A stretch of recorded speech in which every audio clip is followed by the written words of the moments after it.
Welcome to another edition of SGFFL Weekly. I'm the show's host and commissioner, Scott Gross. This week we are on location. We are in the Sugar Dome, host of the Sugarville Kittens, the #1 seed in the league.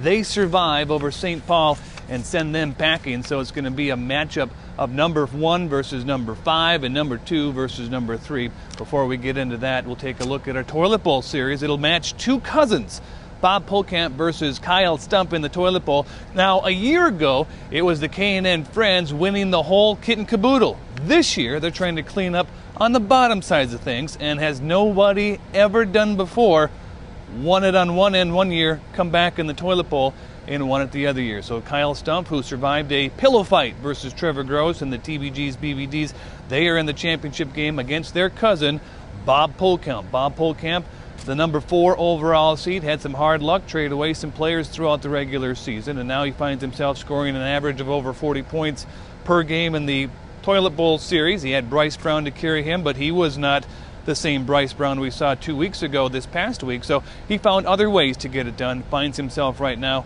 in the Toilet Bowl series with a 14-point victory over Doug Dickman and the East-West Connection. Let's take a look at this lineup right now. It's going to be both teams here, as you can see there, #6 versus #4. From there, we'll take a look at the 2013 draft order. Here's what's at stake. The winner of this contest will win the #1 overall pick in the 2013 draft, and with that, a small cash prize just for a parting gift and to make your season a little more bearable in the 2012 season for the Toilet Bowl series. So that's what it's going to look like between these two teams. That's what's at stake. We now go on the phone. We're joined by Bob Polkamp. And Bob, congratulations on making it this far. Your thoughts on your season and your thoughts on your Toilet Bowl run? Yeah, this year was a weird year.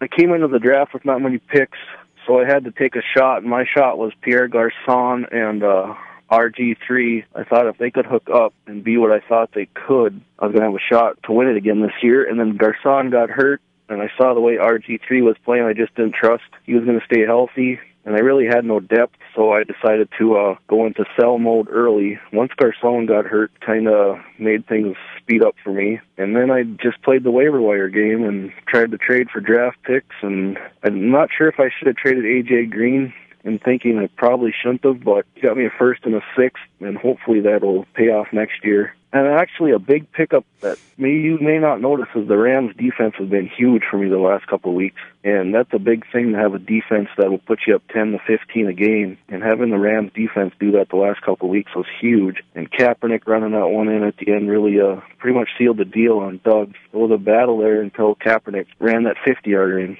And also a big part that you're forgetting is Cecil Shorts, who has been huge up until last week when he had a concussion. I'm hoping I get him back this week for the big Toilet Bowl. A 1st, 2nd pick, it doesn't matter because you're getting one of the top 2 players in the league. And that, I really could care less if I get 1st or 2nd. I guess we're just playing for that $50. But like playing Kyle the Hoff Stump, it's going to be a battle. He's got Luck and Ridley and Crabtree. And I just glanced at the matchups this morning, and Luck's playing Houston, and Tom Brady tore him apart. A little worried about that. And he's got Ridley and Crabtree. So I'm going to need Kaepernick, Brown, and hopefully Cecil Shorts to come up huge this week. Fantasy football's a game. Lonnie's team is stacked, but with the news of Des Bryant, that might hurt him. But you got Foster and Mr. Peterson there carrying him. I'm kind of hoping for Marianne. Hopefully Pierre Garçon can lead her to the title. That was a sneaky good trade by her, I think. I'm thinking it's going to be Hillman and Specker in the finals. Once again, that was Bob Polkamp, the owner of the Lastrip Swamp Dogs. He's the #4 seed in the Toilet Bowl series. He'll be taking on his cousin, or cousins, Kyle and Nathan Stump, for the rights to own the #1 overall pick. Well, that's a look at the Toilet Bowl series. You take a look at things. What I'm thinking here, Andrew Luck, Stephen Ridley, and the rest of those gangs, I think K&N Friends has a slight edge over Bob Polkamp, but you can never count anybody out, as that's been proven all year long. You never know what's going to happen. That's our look at our Toilet Bowl series. We'll break, and when we come back, on location here from the Sugar Dome, we'll have reactions from teams in the Final Four. You're watching SGFFL Weekly. Stay tuned.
Welcome back to the Sugar Dome. I'm your host and League Commissioner Scott Gross, and this is the SGFFL Weekly. We now dive into our Final Four teams in the real playoffs.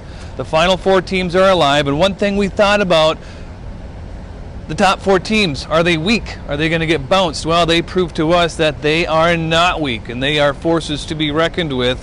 We now send it down to Gabe Stott in Phoenix, Arizona at the No-No compound. Gabe, your thoughts?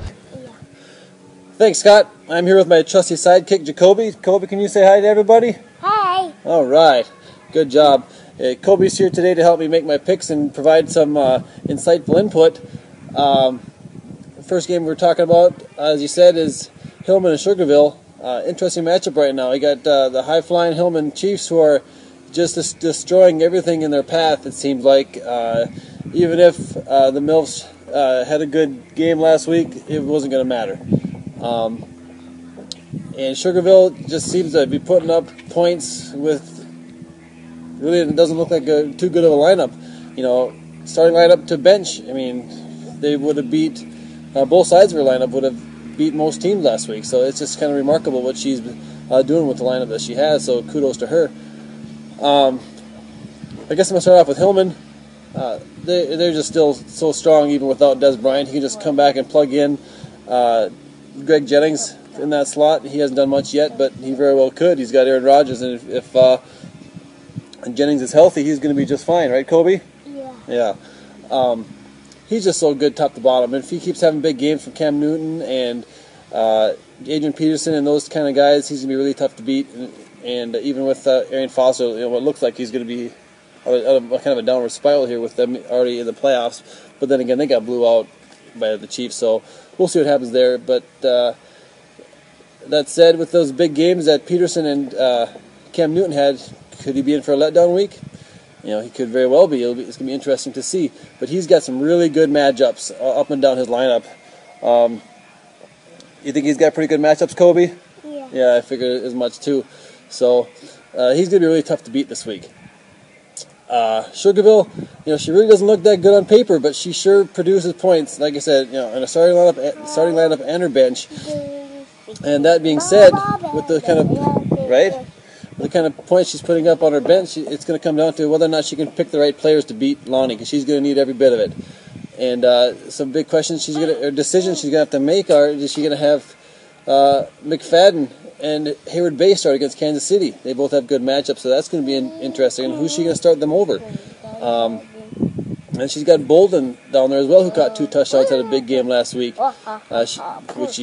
Would she sit Macklin, who's got banged up a little bit? Would she sit Blackman? Think for the sound effects. She said Blackman, who hasn't been putting up a whole lot. It's going to be really interesting to see what she does with her lineup, and that's going to be huge for her in this game.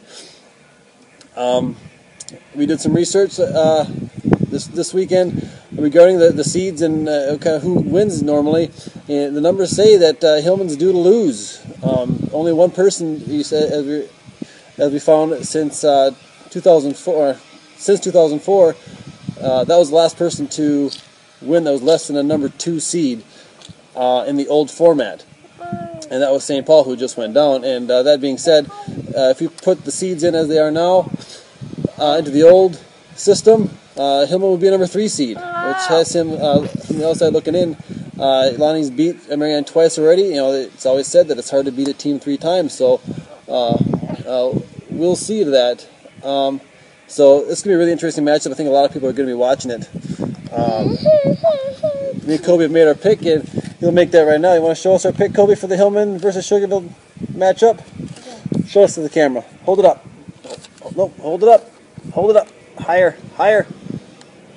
We picked the Hillman Chiefs. We think they're going to break the mold of only the higher seeds winning this thing, and we believe Hillman's going to advance. But it's going to be an exciting matchup and fun to watch.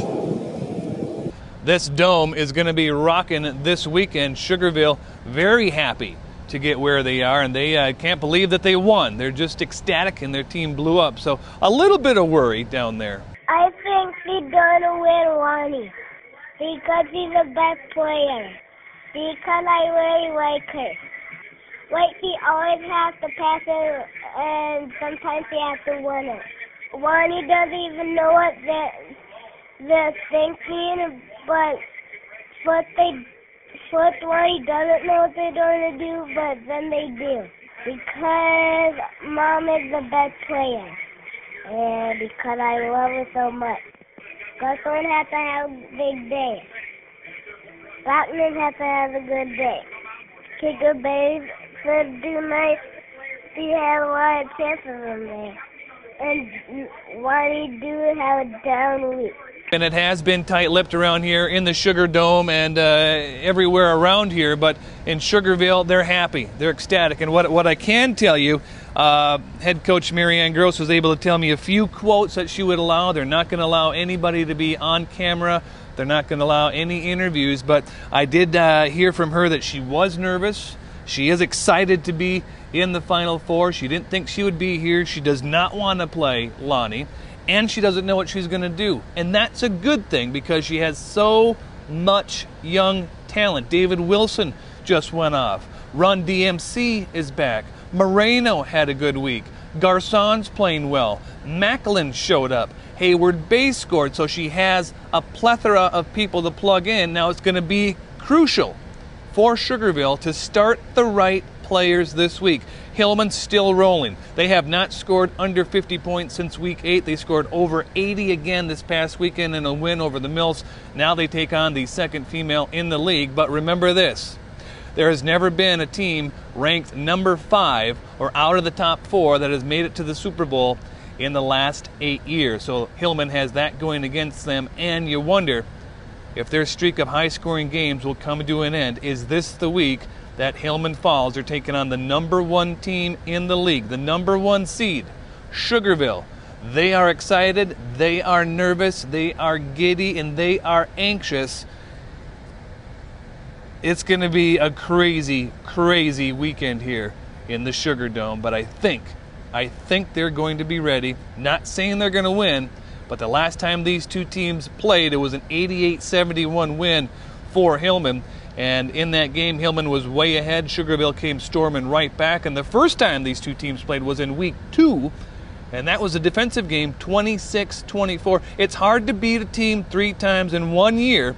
And that's what Hillman is looking to do here, as you have 2 members of the Tarkington division still alive, and that was regarded as the toughest division in all of football. You have Hillman, you had Sugarville, you had K&N Friends, and you had Scott City.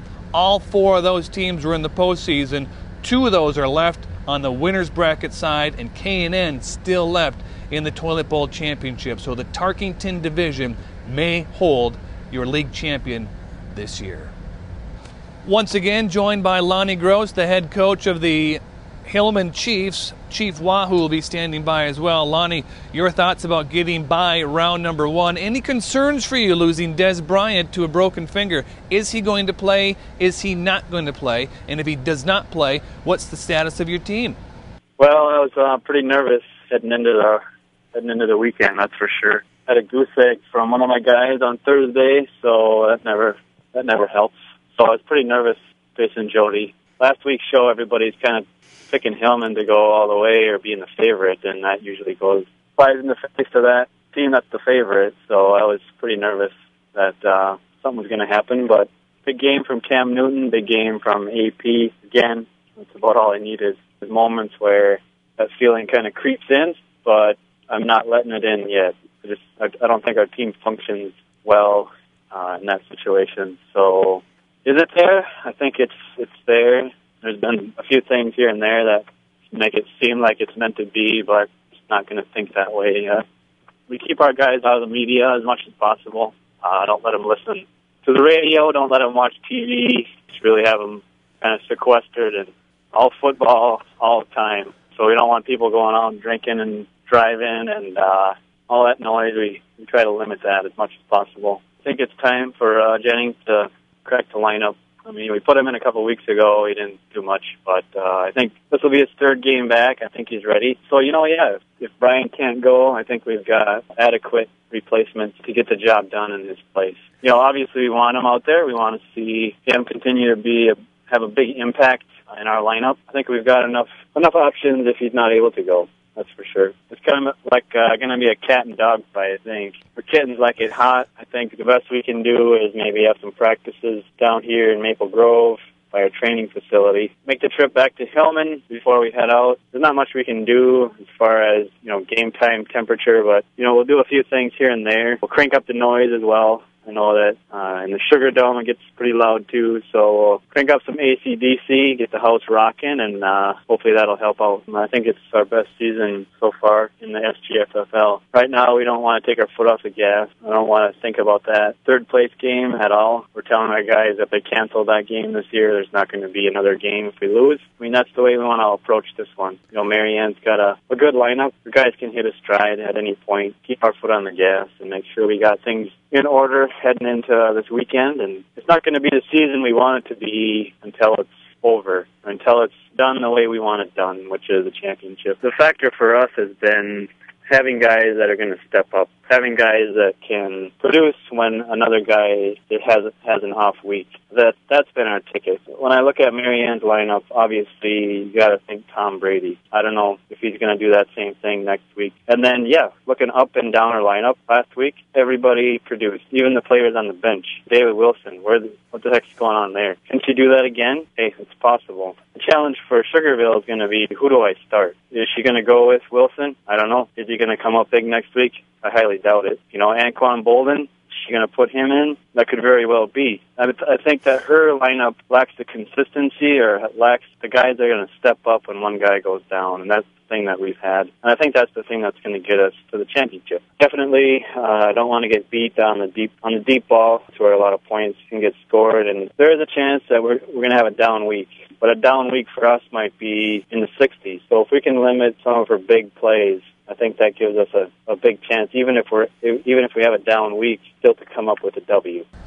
Welcome back to more Final Four coverage in the SGFFL. You got the Cami Killers versus Skippyville Express. Gabe Stott, your thoughts on this matchup? It's the number 2 versus number 3 seed.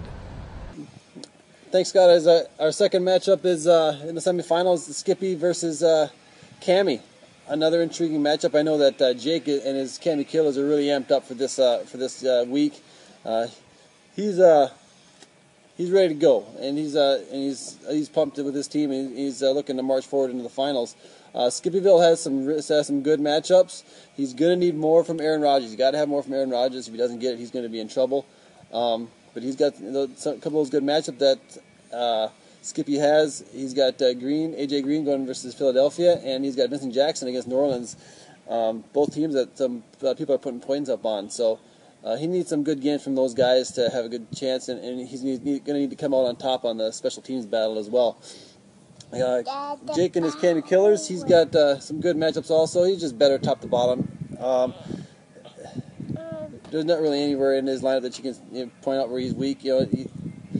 Skippy's weak at his third tight end. He could come through there as well, but I just like this game to be a fun and close game. I think the winner's probably going to be in around 60 to 70 points. And so Kobe and here and I have made our selection for Cami versus Skippy, and that pick is, can you show us our pick, Kobe? Yeah. Hold it up for the camera. A little better? There we go. Cami Killers is our selection. So we're looking at Cami versus Hillman in the finals. High five.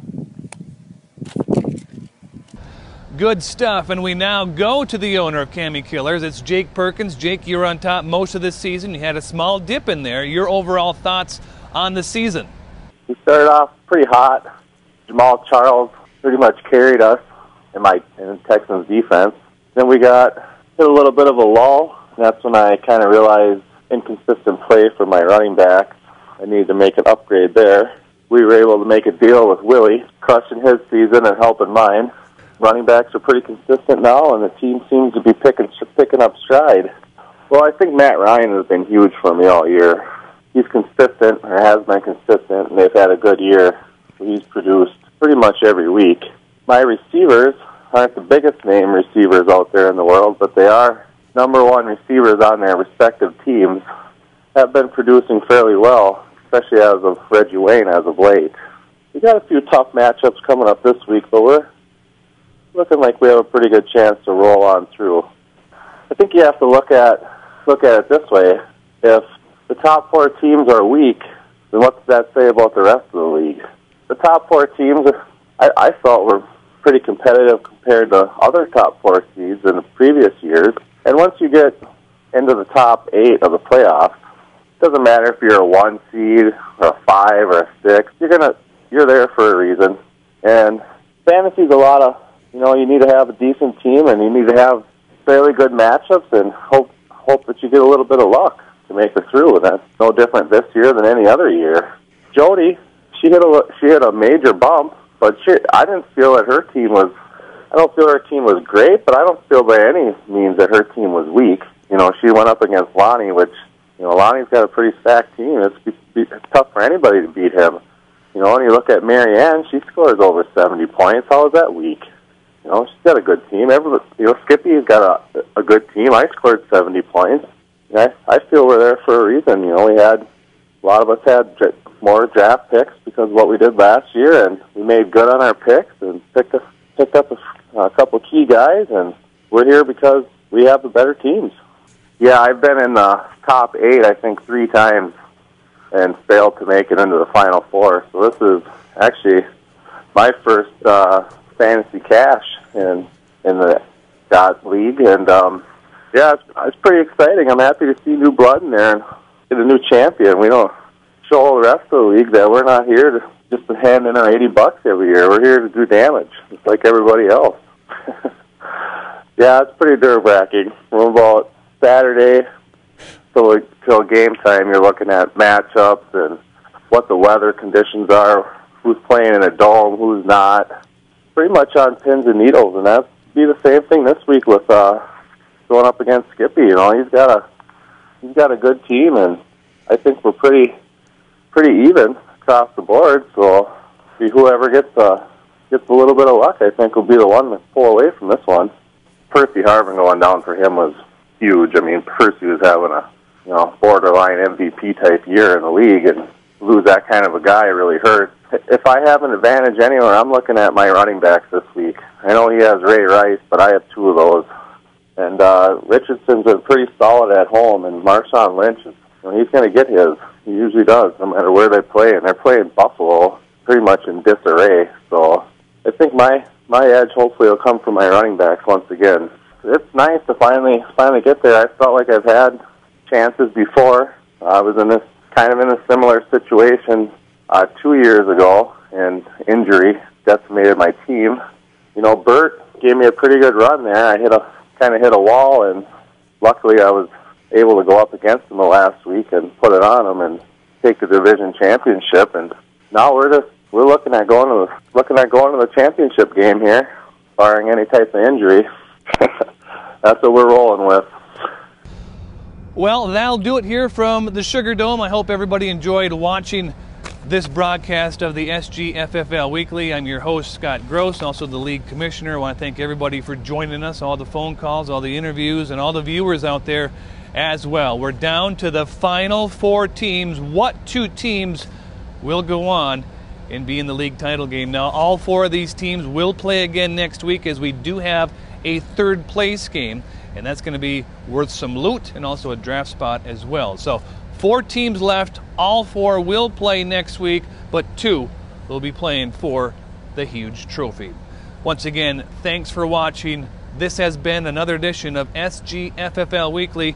Thanks to Gabe Stott down in Phoenix, Arizona. Again, thanks to all of our viewers. Thanks for all the ads and everything that we had. Thanks for all your help, because without you, we couldn't make this possible. Until next week, stay tuned and good luck.